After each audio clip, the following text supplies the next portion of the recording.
conversation on the opportunity and challenges facing the Malaysian palm oil industry. So Dato' Najib is an industry veteran. He needs no introduction. He wears many hats, but today he's wearing the hat of CEO of Malaysian Palm Oil Association. So to start off today's conversation, Dato' Najib, maybe you can start off by sharing with us what are the current key issues facing the Malaysian palm oil industry. Okay, thank you, Avi. First and foremost, I would like to say a big thank you to the organizer, Invest Malaysia, for inviting me to participate in this very important seminar. I'm quite disappointed, actually, the Timpalan Menteri left, because I would like to first acknowledge the Malaysian government, and especially the Ministry of Plantation Industry, for allowing the industry to operate during the MCO. That was very important because of that we survive. Ivy, if you were to understand plantation business, imagine if you to shut down the operation for 2 weeks, it takes 2 months to recover. What more if you to operate, if you close it down for 2 months? Then I dread talking about it. So anyway, Ivy, I think the plantation industry is actually at the crossroad now. We are saddled with and plagued with many issues. And there's a long list of issues, but I would just like to highlight the main issues. And one of them is the labor shortage. The labor situation now is very acute, especially for the plantation sector. Even pre-COVID, we are short of about 36,000 workers. And these 36,000 workers has resulted in us not realizing our potential production by about 10 to 25%. You just imagine the losses incurred. And while during the MCO, we managed to retain these workers, what we are concerned more is post-MCO, especially with the government decision of freezing all recruitment of foreign workers. Meaning that for the past 3-4 months, we have not received any workers. Post-MCO, there'll be more workers wanting to leave home, and we got nobody to replenish this workforce. So I am really deeply concerned with this decision by the government to freeze recruitment of foreign workers. We have conveyed our concern to the ministry, and hopefully the minister or the ministry will take due consideration with our problem with regards to labor shortages. The other issue is our stagnating yields. You know, the yields in the plantation sector has been stagnated. And of course, one of the reasons recently is the shortage of workers. But there are also other variable reasons. You know, the weather has been very extreme of late. You get El Nino, then you get La Nina. So these are all causing the yields to fluctuate. And the other issues is our soil. You know, we are into our 4th generation of planting. And as you replant, your soil gets degraded. So that has caused a lot of your potential yields not being able to achieve. So right when I started my career 40 years ago, till today, we have not seen such significant jump in yields. So that is issues which need to be addressed. Okay. The other one, of course, everybody knows about the negative perception on palm oil. So these are something which we need to work closely with the government. We need to address this issue. While we have done a lot of things, what we have done seems to not be good enough. Goalposts keep on changing. So, but we do not have a choice, but we have to engage and work on this one. So these are issues which I think are putting the industry at a crossroad. So beside that, I would like to highlight this. Not many people know that the plantation sector pays the biggest tax to the government. You know, beside the corporate tax of 24%, we have windfall tax, we have levies, we have cess, we have property assessment tax, we have quit rent to pay, and even now railway crossings also we have to pay. So these are the things which are eroding the profitability of the industry. Right. All right. So if these are all the main points, of course we got a lot of other issues which I do not want to highlight, but these are the things which I think we need to address it. We need to holistically look at it, especially post-MCO, what best can be done to address. One has to remember this industry has about 1 million smallholders who depend, their livelihood depend on it. And this is something, if the government do not address, it can be a big social issue. So we are working closely with the government, the industry, and there's a lot of GLC who are in this business. And we are grateful that the government acknowledged this problem, but the problem is that we have yet to find a solution to it. Right. Okay. Thanks, Dato'. So maybe we move on to the second question. So given the many challenges that the industry is facing, some industry observers are raising concern that this industry could be a sunset industry. What is your opinion on this? If I answer your question, then I'll be contradict what I said earlier. Okay. All right? No, I believe this is not the sunset industry.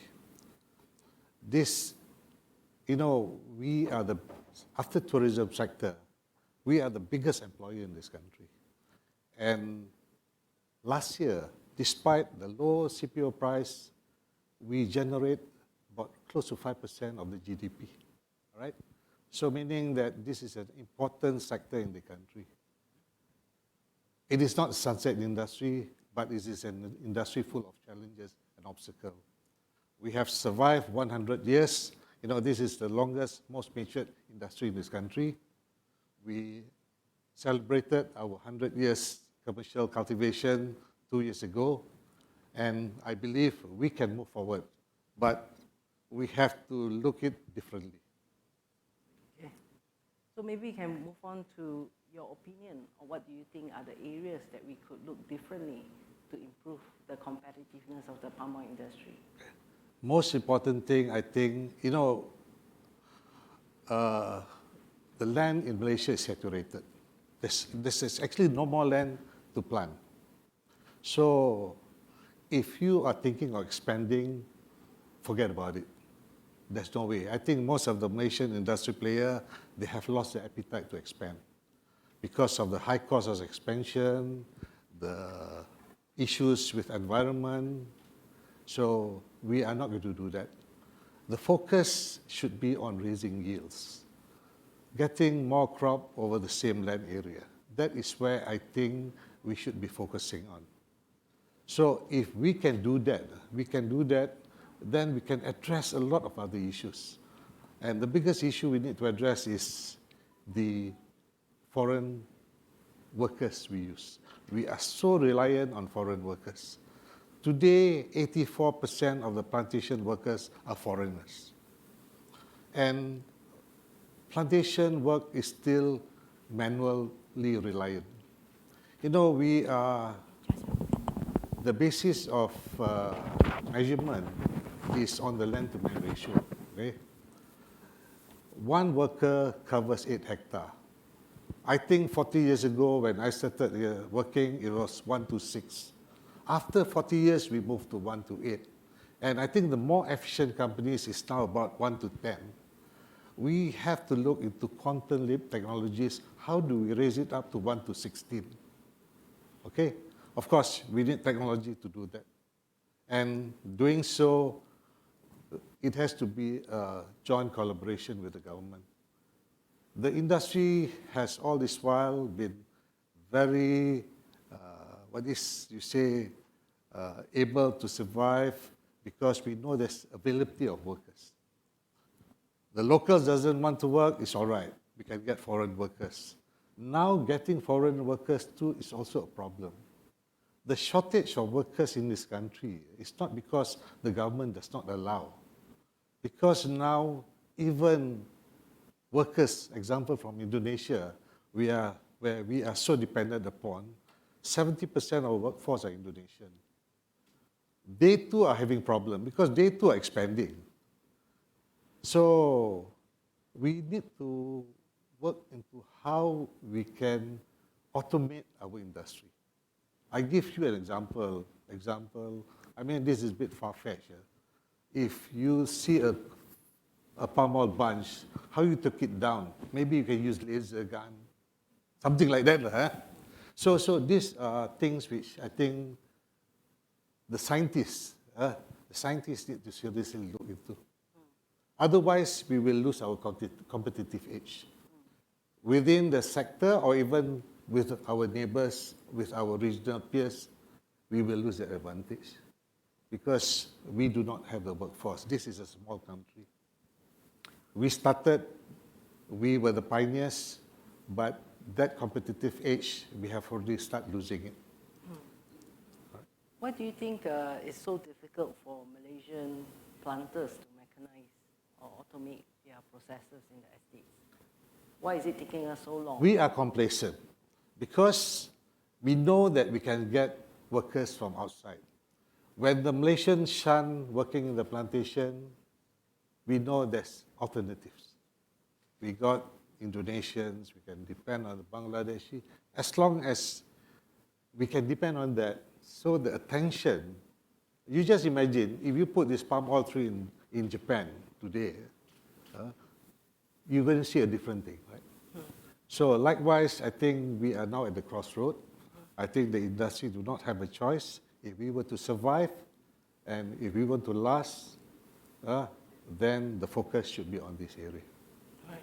If you look at the industry today, how many % of the work at the estate can actually be mechanized today?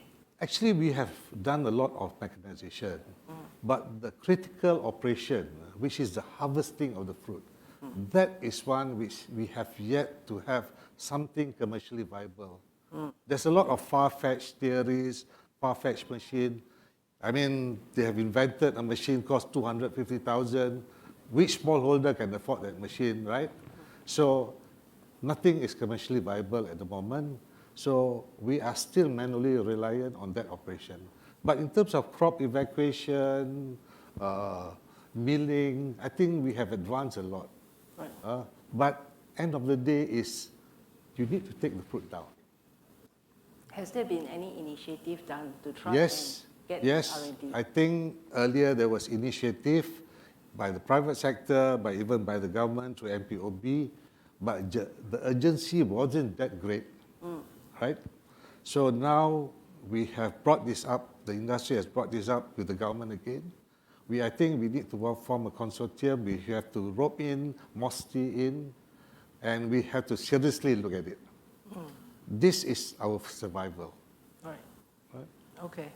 So apart from addressing the yield, what would be the second areas you think the industry can look at to try and improve their competitiveness? Okay, just now I've related the automation. That is something we have to do, is retail related.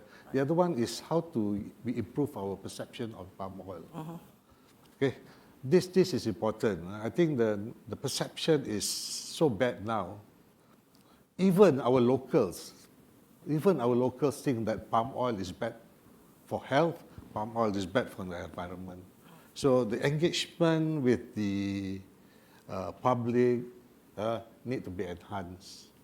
But more important, I think we need to walk the talk. We claim that we are not going to plant above 6.5 million hectares. First, we have to make sure that we are not 6.5 million hectares. Number two, we claim that we are going to retain our forests not less than 50%. We say that we are already have sustainability certification. we need to show them, we need to walk the talk, and we need to show that we are doing this. Until and otherwise, that perception will persist. In this aspect, I think the government have to play its role. Because in Malaysia, the problem with Malaysia is land matters are state jurisdiction. So federal has little control over land matters. So each state will decide on how the land is to be managed. So this is an area which I think we need to, it has to be coordinated more in a more transparent manner. Okay. So maybe we move on to the CPO price. Now, if you look recently, the CPO price has climbed to a high of as high as, I think, 2.5, 2.6, or to even 2.7 level. So what do you think is driving the CPO price recently, and what's your outlook on price as well as the fundamental behind CPO price? Okay, I think we are very fortunate. We are very happy that the price, in fact, last Friday price was above 2006, and that is a very comfortable level for all. Even for the smallholders, that figure is very comfortable, and we are very happy with it. The question is whether we can sustain that price level. Recently one of the price guru estimated that Malaysian palm oil will top 20 million tons, and that our stock level at year end will be about close to 3 million tons. I beg to differ. I am not a price guru, but I am very bullish about the situation. I do not think our yield level will surpass 20 million tons.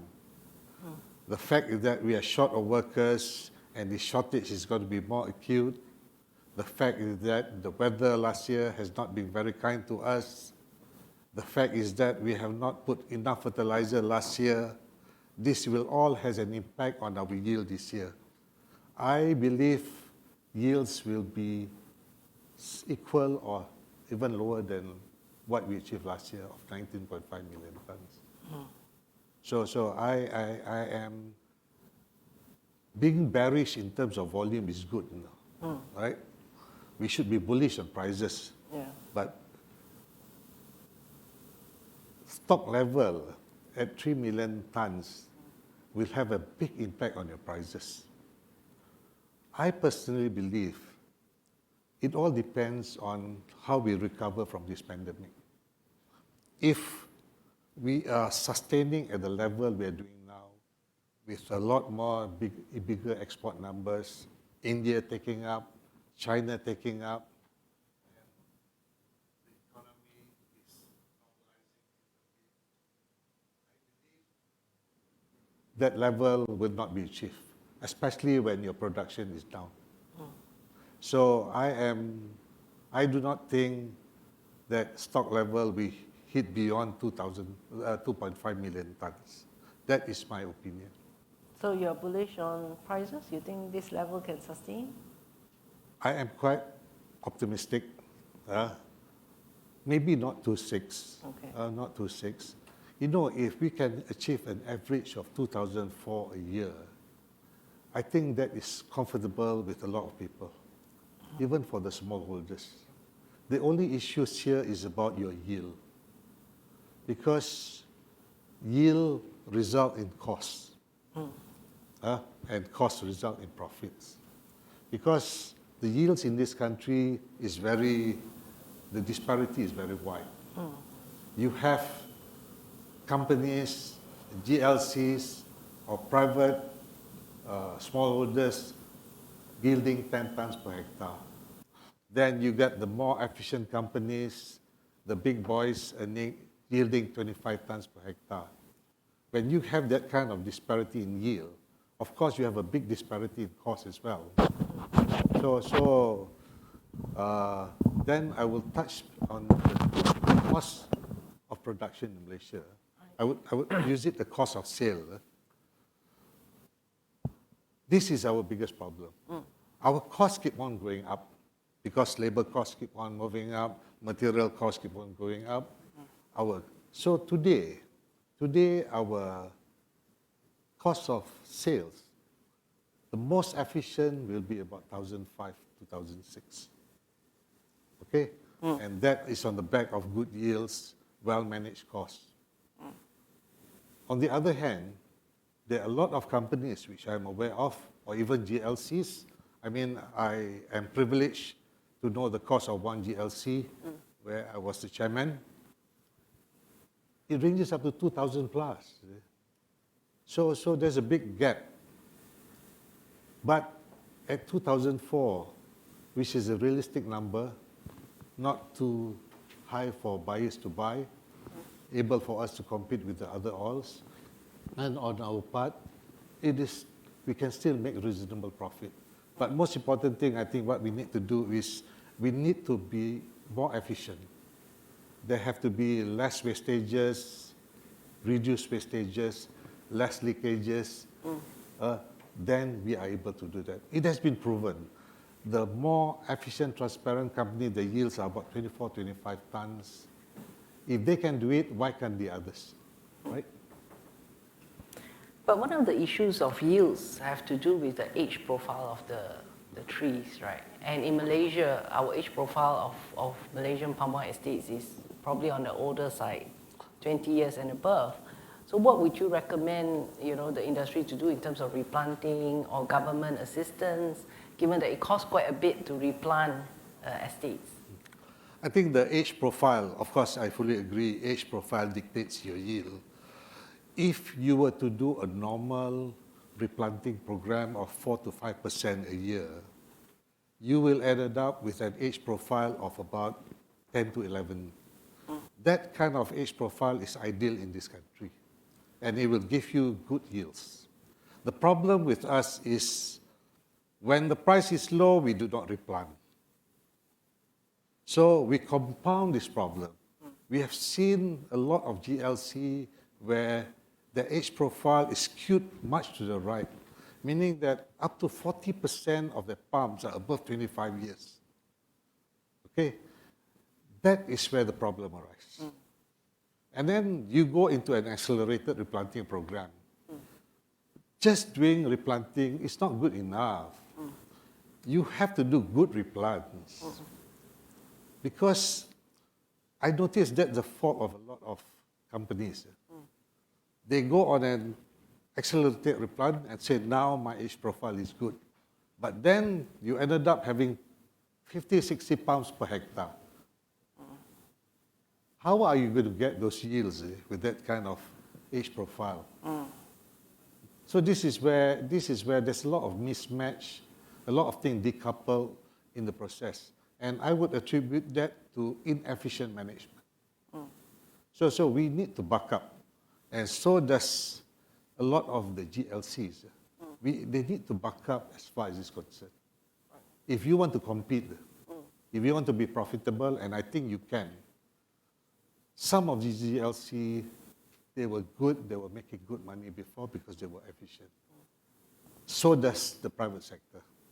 But then they do not have the other problems, labor issues, all not issues. So we need to manage that well. And I believe if a concerted effort and we work with the government, we would be able to achieve this. Yes. Right? You know, a lot of people say that now is the time for us to look at about recruiting Malaysians. News says that 800 Malaysians are out of job. And for that very reason, I think the government decided to freeze the recruitment of foreign workers to assist. We are for it. We are for it. The industry are for recruitment of local workers. So what we have done, we have initiated, we've taken steps to recruit, to advertise, put billboards every day, work with JTK. But frankly speaking, I know that the response is lukewarm. Malaysians does not seem to be wanting to work in the plantation. Last time they call it 3D. Okay? Dirty, difficult, dangerous. I add on one more D, because now they say it's demeaning to work in the plantation. So we have not given up hope. We're still trying. We are still working closely with the government. We take the message of the minister that we will encourage as many as Malaysian to work in the plantation. But in the event, if all this fail, then we have to depend on the government to assist us in opening up back for us to recruit workers. But we will show the government that we are making effort. Right. Okay. You know, I mean, Ivy, you have visited plantation, right? Yes. If you were to stay in an estate, the quality of life in the plantation is better than living in KL. Serious. You got a 3-bedroom house, Yes. free electricity, free transport. We even give cooking oil, we even give rice. No takers. Why do you think that's the case? Is it the salary? I do not think so. Take-home salary in a plantation is much higher than working in KL. It's just that people shun, people want to be in the bright light, people does not want to. In fact, living in the plantation is very healthy and nice, you know. I miss living in the plantation. I used to be a planter. Okay. Yeah. So I think, but it's something that I think a lot of the plantation companies told me that they have tried many years, various ways, with limited success in terms of getting the locals. So I guess we'll see this time because of the high unemployment rate whether Yes, take up I will be think better. this is another test, Yes. whether they are willing to come in. I got some initial feedback from some companies. So far, it's quite lukewarm. Okay. I think the problem with us is mobility. You know. They are so comfortable living in one place. Even earning low income is all right. Even being jobless is all right. Rather than sacrificing, moving into the plantation, leading a new life. I did offer few people. I mean, few destitute asnaf. I mean, I visited them. No food, no house. I said, come, I offer you a job. Your wife, I offer you a job. Tapi tak mau. Okay. So that's the fact of life today. Is it? Right. Maybe one day, if we have quantum leap technologies, where we can use laser to harvest, where the income of the workers is 10,000 a month, maybe. Yeah. So hopefully the scientists can really come up with something Hopefully. as soon as possible. Right? Have you heard anything that is revolutionary for the industry so far? Not yet. Not yet. Okay. So in terms of long-term CPO price that we should aim for to keep the smallholders' income fairly decent, you think 24, 25 would be? I think a reasonable price level, which is not too high, but also not low. I think 24, 25 is a good price. In fact, this year I'm very optimistic that the prices will be averaging for the whole year at the level of 24 to 25. You know, last year, despite being a normal year, our average was just above 2,000. Right. So at this level, it's actually, with all the problem I mentioned, with all the issue raised, and with all the shortfall in production, I think we can achieve at the level of 24, 25. Okay. Now coming up to the issue of demand, there's been some concern about India demand and exports of Malaysian palm oil at the start of the year. Do you think it's an area of concern? How do we market our palm oil better going into, to try and encourage higher demand, higher exports for Malaysian palm oil? As long as there's a need for food, there's always a demand for palm oil. The world cannot survive without palm oil. You need palm oil. You know, palm oil is in about 2,000 products, right? So it's only the question of you have a short period of low demand. You know, initially early this year, right, when India decided not to buy, of course it's created a hiccup a bit. But in the long run, I do not worry too much because this is a zero-sum game. You only produce so many tons of oil a year, right? And everybody will sell this oil. But one point which I need to highlight, which I did not mention, is our biofuel mandate. I think that's very important. That is very important. One of the reasons price held quite a while last year is because of the biofuel mandate. Not only in Malaysia, in Indonesia. Indonesia went up to the B30.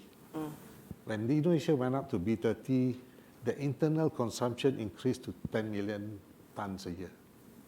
Even Malaysia, when we were at B10, or if you move 10% up in terms of your biofuel mandate, you increase domestic consumption by about 500,000 tons.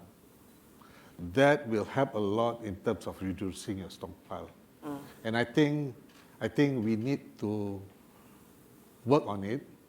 The government need to work in how to create a fund to subsidize this biofuel mandate. Because at current prices, with crude oil at the cheap price, it is expensive to produce biofuel. But for the sake of the nation, for the sake of everybody, in terms of stabilizing price, I think we need to create some form of fund, a stabilization fund to address this. I think Indonesia has done that, right? Yeah. And it is working well there. So is the government looking at this point? I believe the government is looking at it. The previous government was for it, and I think even the present government is also looking at it. The question is, when are we going to implement it? Right. Fully, is it? I see. Do you think we are being not aggressive enough in our biodiesel mandate compared to our counterparts? I would say we are not aggressive enough as compared to Indonesia. Indonesia moved to B20 to B30. They're already talking about B40. Even the president is talking about B50. So I think we need to follow suit. But don't forget there's complexity in each country in implementation. So implementing it in Malaysia is even more complex in Indonesia when you are a net exporter of oil. Right. Okay. Okay, so budget 2021 is coming up. What would be your wish list for the palm oil players? I've got a lot of wish lists for the industry. Yes. One is, I think the government need to look at the tax structures. I think our tax structure is very archaic. I think we need to have radical changes in the tax structure. You should be paying tax when you make money, not you pay tax when you are producing it. A classic example I would give, the Sabah sales tax.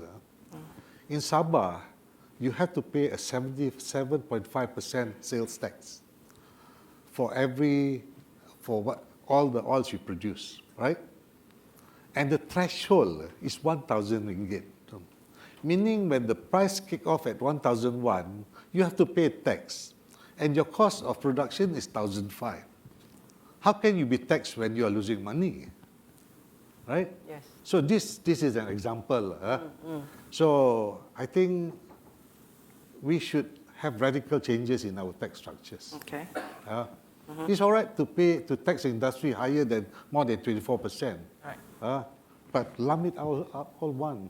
This one we are already paying tax when we are losing money. You know, when your cost is 1,005, and when your cost is 2,005, and those people who are producing at 1,005, they pay same amount of tax, no? Right. Not the profit, not the corporate tax. Yes. But the other taxes all are equal. Yeah. So any other wish list apart from taxes? Of course, the other one is immediate. We hope the government take a look at this recruitment policy. I mean, while we're talking about automation, we're talking about everything else, that is the long term. But the survival of the industry now today depends on our workforce availability. So we hope the government review back that decision to freeze foreign workers till December 2020. It's a bit too late by then because, you know, not having foreign worker can be the demise of the industry. So we hope the government, and I think we have already conveyed this message to the government. The government is open for discussion And in fact, we have had a discussion with the minister, and he's very responsive towards that. And we hope something concrete, something solid come of it very, very soon. Right. Okay. Great. So now we'll take some questions from the participants. So I think the first question is, do you think Dato' MSPO has been successful in raising the image of Malaysian palm oil? I think talking about image is separate from upgrading our standards. I fully subscribe to MSPO because MSPO is mandatory. It addresses a lot of issues which other countries are concerned of, especially in the legality of our workers, exploitation of workers. If you are MSPO certified, you know that these are all addressed. Right. Okay, so we have to support it, and I'm glad to say that. I mean, yesterday the minister made a statement that until yesterday, we are 85% MSPO certified. Our issues now is only with the independent smallholders. I think the rest, organized smallholders, all the other industry players are all MSPO certified. Okay, great. Okay, the other concern I think the participants have is with regards to perception issues. So they're asking the question of what we can do more to curb the EU perception issues, because from their point of view, the recent efforts doesn't seem to be bearing fruits. That's why I said, I mean, you cannot satisfy them fully. Whatever you do will never satisfy them. But we have to make concerted effort, we engage with them. Right. So, you know, RSPO has been there a long time, right? And not everybody can comply to RSPO. Maybe the big boys can comply. Right. So even then, we have issues, right? So I said the goalposts keep on changing. Today, I remember RSPO in 2005, 2006 when they start form. The principle and criteria was only 10, 15 pages. Today it's already 200 pages. Right. So a lot of more things, a lot of the goalposts keep on changing, making it difficult for us. But we still comply. Right. We still comply. So good is not good enough. Right. But if you want to sell to that market, then you have to do it. So it's a willing buyer, willing seller. If you want to penetrate that market and that market has that standards, you know, just like the 3 MCPD, they have imposed new limits every time. By all means, if you want to go in to sell them, then you have to make the extra effort to subscribe to that. Yeah. So I guess more engagement. Yes. And that will be the way. I guess it has to be at the government level, perhaps. Yes. I think we got MPOC, and then we have the joint CPOC with Indonesia. So these are the organization which is entrusted to basically engage with them. Right. Okay. Maybe we have 2 more minutes, so maybe last 2 questions. I guess one of the question is, what are the key issues as to why we are falling behind Indonesia in terms of adopting B30? So I guess that is because we are net exporters, right? That's what you're... I would not say that is the only reason. Okay. But I think the government have to be resolute in this. Right. If you really want to think that it will have an impact on your costs, smallholders are very important, then I think we have to implement this. Yeah. Because end of the day, prices are dictated by the stock level, your production level. Taking out 500,000 tons from the stock means a lot in this country. Right. Right? Yes. So I guess the other one is perhaps also economics part of it. Maybe the last question is on the exports. Recently we've seen very strong exports due to restocking activities. The question is, do you think this can last? So the question is whether the pandemic lasts. Okay. Right? So if the pandemic is over, I believe the future is good. Okay, great. So thank you so much, Dato, for Thank you. your insightful sharing. I think we've come to the end of the session on conversation on opportunity and challenges for the palm oil sector post-COVID-19. So I would just like to thank everyone as well as Dato for the sharing session. Thanks, everyone. Thank you.